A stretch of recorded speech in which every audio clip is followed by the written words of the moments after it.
আধুনিকতা দিয়ে এখনো সমাজকে সেভাবেই কলঙ্কিত করা হচ্ছে।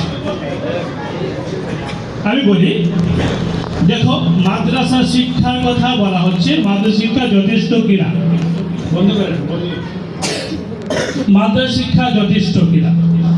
আমি বলবো মাদ্রাসা শিক্ষা তথা দ্বীনি শিক্ষা, এখানে শিক্ষার মূল বিষয়বস্তু, মূল পাঠ্য বিষয় সেটা হলো কুরআন ও হাদিস। কুরআন এবং হাদিসই হলো মূল। আবশ্যকীয়তা আর প্রয়োজনীয় কথাটা বুঝে নাও।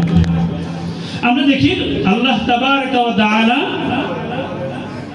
দুনিয়াতে সাহাবী তিনজন পাঠিয়েছেন, সামনাসামনি যুদ্ধ হয়েছে, কি করেছে?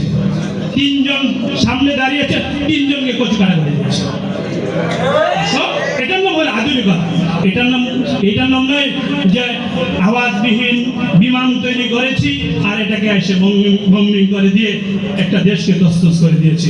এখন কি তুমি দেখেছো জাপানে যে বোমা নিক্ষেপ করে সেখানকার কোটি মানুষকে হত্যা করেছিল, এটাকে মানবতা বলেছে দুনিয়ার ইতিহাস?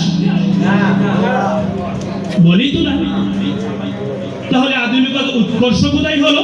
তাদের বিমান, তাদের বোমা, তাদের দেশে নিক্ষেপ করার পরে যদি তাদেরকেই বলা হয় যে এটা হলো অন্যায়, সেটা হলো মানবতা বিরোধী, তাহলে সেই উন্নতিকে কিভাবে উন্নতি বলা যেতে পারে? সেই আধুনিকতাকে কি আধুনিক কিভাবে বলা যেতে পারে? তাই বলছি, তোমরা এই কথা বলার জাতীয় নেতৃত্ব তৈরি যখন রাসূলুল্লাহ সাল্লাল্লাহু আলাইহি ওয়াসাল্লামের রেখে যাওয়া দুই আমানত কুরআন ও হাদিস, সুন্নাহ এবং রাসূলের চরিত্র আমাদের সামনে থাকবে, ততদিন পর্যন্ত যে এই যোগ্যতা অর্জন করবে তার যোগ্যতার আবশ্যকতা, সব যোগ্যতা আছে, প্রয়োজনীয়তা যখন দেখা দিবে তখন সেটা তারা করেই দেখাবে। আজকে বাংলাদেশের কথা বলেছ, বাংলাদেশের কথা যদি বলি তাহলে আমাদের মুফতি আবকার সাহেব এরশাদ সরকারের ধর্মমন্ত্রী নিয়োগ করা হয়েছিল, তার কোনো দুনিয়াবি কোনো যোগ্যতা ছিল না, শুধুমাত্র মুফতি আবকার সাহেব মাদ্রাসার ছাত্র ছিলেন, তিনি কি দেশ পরিচালনা করেন? এখন তুমি বলতে পারো যে আমাদের বাংলাদেশে কোনো ইসলামী কোনো মাদ্রাসা কোনো আলেম তো তৈরি হয়ে ক্ষমতায় আসতে পারেনি। ক্ষমতায় তো নমরুদও ছিল, ক্ষমতায় তো ফেরাউনও ছিল। তাদেরকে এই ক্ষমতার জন্য তাদেরকে বলা যাবে তারা চরম উন্নতি করেছে না? এখন মানুষ তাদের নাম নিতে ধিক্কার জানায়, কাফের বেঈমান গোষ্ঠী সহ সবাই। কি বলবে তোমরা? তো কোনো নমরুদের নাম কেউ রাখে? সে তো সফল রাষ্ট্র ছিল, নিজা খোদা দাবি করেছিল। ফেরাউন তো সর্বোচ্চ ক্ষমতার অধিকারী ছিল।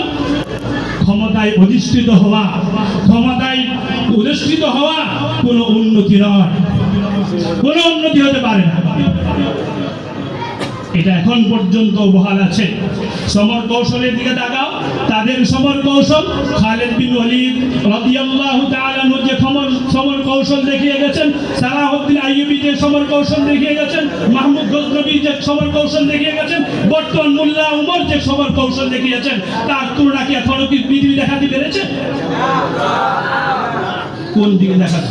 অর্থ আল বেরুনির কথা তোমরা শুনেছো কোনদিন? সেটি তো মাদ্রাসা পড়ুয়া দিনদার তারাই তো আবিষ্কার করেছিল। চিকিৎসা বিজ্ঞান দিকে তাকাবে, ইবনে সিনার দিকে তাকাও, সে তো দ্বীনি শিক্ষায় শিক্ষিত ছিল।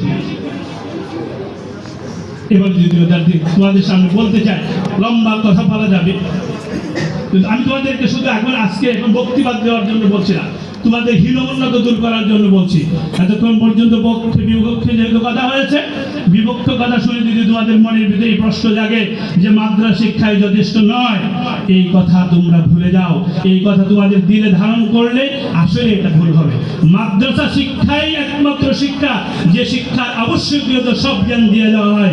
রাসূলুল্লাহ সাল্লাল্লাহু আলাইহি ওয়াসাল্লামের জ্ঞান থেকে আহরণ করে, ইলম থেকে আহরণ করে, কোরআন হাদিস থেকে আহরণ করে ফুকাহায়ে কেরাম যে চার মূলনীতি তৈরি করেছেন, এই মূলনীতির ভিতরে কোরআন, হাদিস, ইজমা ও কিয়াস, এই কথা যখন সামনে আনবে, এই কথাগুলি প্রমাণ করে দেয় পৃথিবীতে প্রয়োজন দেখা দিলে ইজমা সামনে আসবে, প্রয়োজন দেখা দিলে কিয়াস সামনে আসবে, তার সমাধান তার তখন যা করতে হবে তখন করবে। যা করে দেখাচ্ছে আফগানিস্তানের সেই তালেবান রাষ্ট্র। তোমরা হয়তো জানো না, পৃথিবীতে এখন পৃথিবীতে যত মুদ্রা আছে পৃথিবীতে প্রচলিত, এই মুদ্রা ব্যবস্থায় একমাত্র আফগানিস্তান টপ লেভেলে। আফগানিস্তান মুদ্রার মূল্য সর্বোচ্চ মানের এখন। অথচ তোমরা হয়তো এটাও জানো না যে আফগানিস্তানে এই পর্যায়ে আসার ক্ষেত্রে সারা পৃথিবীর সবগুলি দেশ, মুসলিম দেশ সহ, তারা সবাই তাদের উপর ধর্ম অবরোধ, তাদের নামে নিষেধাজ্ঞা জারি করে রেখেছে। তাদের সব নিষেধাজ্ঞাকে উপেক্ষা করে তারা তাদের চোখে আঙ্গুল দিয়ে দেখিয়ে দিয়েছে তোমাদের নিষেধাজ্ঞা কিচ্ছু আসে যায় না। আমাদের আল্লাহ আমাদের সামনে যে নীতি দিয়েছেন, আমাদের রাসূল আমাদের সামনে যে নীতি দিয়েছেন, এর সামনে কিচ্ছু করতে পারবে না তোমরা। তা বুড়ে আঙ্গুল দেখিয়ে দিয়েছে। তাদের অর্থনীতি ব্যবস্থা করার জন্য পৃথিবীতে তারা খাল কেটে উন্নতি করেছে, আজকে তারাও করছে, দেখিয়ে দিচ্ছে, কাউকে জিজ্ঞেস করে না। তুমি বলো অস্ত্র তৈরি করার প্রয়োজন, আধুনিক শিক্ষার থেকে তৈরি করে নিয়ে, আধুনিক বিজ্ঞান থেকে নিয়ে নয়, তাদেরকে সামনে কোরআন হাদিস যে দিক নির্দেশনা দিয়েছে সেটাকেই ব্যবহার করে তারা আজকে অস্ত্র তৈরি করছে, তাদের কাছ থেকে চুরি করে এনে নয়। আজকে পৃথিবীতে যে সকল দেশে, ইসরায়েল বলো, আমেরিকা বলো, পাকিস্তানের মোহাম্মদ আব্দুল কাদের, বিজ্ঞানী আব্দুল কাদেরের ওই যে অস্ত্র তৈরি করার যে বিজ্ঞান, সেটা চুরি করে নিয়ে তাদের ওই কি জানি বলে অস্ত্র ভান্ডারকে সমৃদ্ধ করার জন্য সেই জ্ঞান তারা অর্জন করছে। তাই তোমাদেরকে বলবো, এই কথাগুলো অনেক লম্বা কথা আছে। একটা দুনিয়া দেশ চালাতে হলে যোগ্যতার দরকার, আবশ্যকীয়তা আর প্রয়োজনীয়তা। আমার কথাটা বারবার বুঝবে, একটা হলো আবশ্যকীয়তা আর তার প্রয়োজনীয়তা। আবশ্যক হলো চরিত্র গঠন। যদি বাংলাদেশ দুনিয়ার মানুষ চারিত্রিকভাবে আবশ্যক জ্ঞান অর্জন করে চরিত্র গঠন করে ফেলবে, তখন তাদের সামনে এই আধুনিকতার যত কিছু আছে এই কিচ্ছু প্রয়োজন হবে না।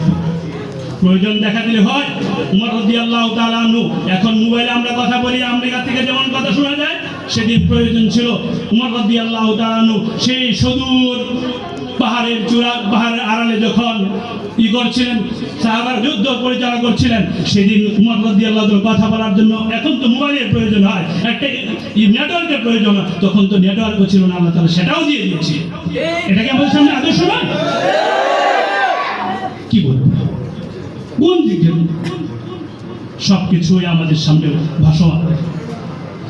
মূল কথা হলো মাদ্রাসা শিক্ষায় আবশ্যিক জ্ঞান দিয়ে দিয়েছে, প্রয়োজন দেখা দিবে। এখন প্রয়োজন, এখন তুমি ক্ষমতায় বলো, মাত্র একটু আগে যখন বলেছে তোমাদের সামনে কওমি মাদ্রাসা শিক্ষা পাওয়া যায়, একজন আলিমও খুঁজে পাওয়া যায়, এই কথাটা বলো। সবার আগে এই প্রস্তাব গিয়েছিল যে মাদ্রাসা শিক্ষার কথা, এই যে তোমাদের বলে এই যে কি জানে আমাদের আহমদ, হ্যাঁ আবুল খান তো বর্তমান ধর্ম উপদেষ্টা শাইখ আহমদ নিজের মুখে তুমি বক্তব্য শুনেছ, সে মাদ্রাসায় পড়েছে, আধুনিক শিক্ষায় শিক্ষিত হয়েছে না?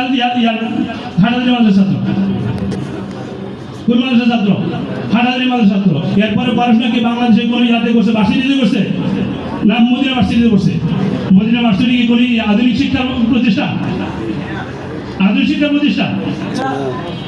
তাহলে এই প্রস্তাব দেওয়ার পর সে ফিরিয়ে দিয়েছে। মাওলানা আব্দুল মালিক সাহেবের কাছে প্রস্তাব দিয়েছে, মাওলানা আব্দুল মালিক সাহেব ফিরিয়ে দিয়েছে। কারণ যাদের সঙ্গে পরিচালনার দায়িত্বে যাচ্ছেন তারা হলো প্রতারক, তারা ধোঁকাবাজ। সঙ্গে গেলে সুষ্ঠু ব্যবস্থাপনায় সুষ্ঠু দায়িত্ব পালন করা যাবে না। বিচার বিভাগ তুমি দেখাচ্ছ, আধুনিকতার বিচার বিভাগ, বিচার বিভাগ একদিকে মৃত্যুদণ্ড আসামিকে তার দলের লোক হয়ে করে দেয়, দণ্ড মওকুফ করে দেয়, মুক্তি দিয়ে দিচ্ছে। সেই আবু ইউসুফ রাদিয়াল্লাহু তাআলা, ইউসুফ রহমতুল্লাহ আলাইহির দিকে দেখাও, যাকে কাজী উপজাত বলা হয়, তার বিচার ব্যবস্থার সামনে কি এখনো দুনিয়া কোন বিচার ব্যবস্থা দেখা দিতে পেরেছে? লম্বা কথা বলছি না, শুধু তোমাদের হীনমন্যতা দূর করছি যে আমাদের কওমি মাদ্রাসা শিক্ষা, তুমি যোগ্য শিক্ষিত হও, যোগ্যতা অর্জন করো, তোমার সামনে যে কোরআন আছে, যে হাদিস আছে, তোমার প্রয়োজন সাপেক্ষে সব কিছু তোমাকে উন্মুক্ত করে দেবে তোমার সামনে, ইনশাআল্লাহ। আল্লাহ তাআলা আমাদেরকে তৌফিক দান করেন, আমাদের যোগ্যতাকে শানিত করার তৌফিক দান করেন, আমাদেরকে সত্যিকার কুরআন ও হাদিসের ধারক হওয়ার তৌফিক দান করেন। প্রয়োজন মোকাবেলা করার জন্য আমাদের ভিতরে আল্লাহ তাআলা সেই বিবেক বুদ্ধি দান করেন। আমার তৌফিক আল্লাহ বিল্লাহ। আখির দাওয়ানা আলহামদুলিল্লাহি রাব্বিল আলামিন।